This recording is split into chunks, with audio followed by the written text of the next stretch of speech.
हज़रात, अभी मैंने बात की कि लोग अजीबोगरीब मसाइल में पड़े हुए हैं मजहब के हवाले से।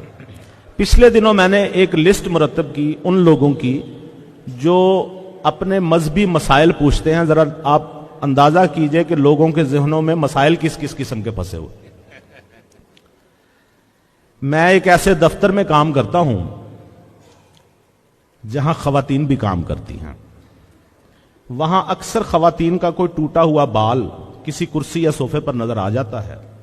सवाल यह है कि अगर ऐसे किसी बाल पर अनजाने में हम बैठ जाएं तो क्या इससे निकाह तो नहीं टूट जाता? वाह वाह वाह।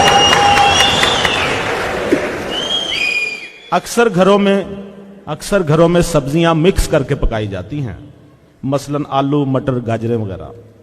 सवाल यह है कि क्या ऐसा करने से हम मिलावट के मुर्तकिब तो नहीं करार पाते? मेरे मोबाइल के व्हाट्सएप में अक्सर कोई दोस्त बेहुदा वीडियो भेज देता है। मैं ऐसी वीडियो फौरन डिलीट कर देता हूं, लेकिन दिल मुतमईन नहीं होता। बहुत अच्छे, वाह वाह वाह। बराहे करम फरमाइए कि मोबाइल को पाक कैसे किया जाए।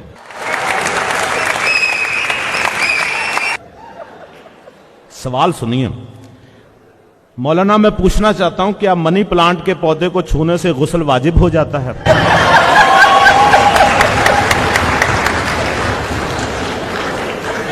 सवाल सुनिए, वैसे तो मैं हर काम दाएं हाथ से करता हूं, लेकिन गाड़ी चलाते वक्त मजबूरन बाएं हाथ से गियर लगाना पड़ता है।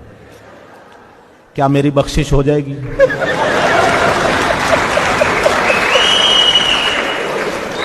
और यह भी बताइए कि उल्टे हाथ से मोबाइल फोन सुनना कैसा है?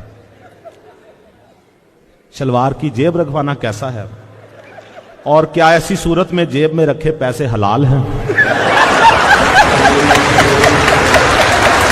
बहुत अच्छे सर, वाह वाह वाह वाह, बहुत खूब बहुत खूब, तालियां।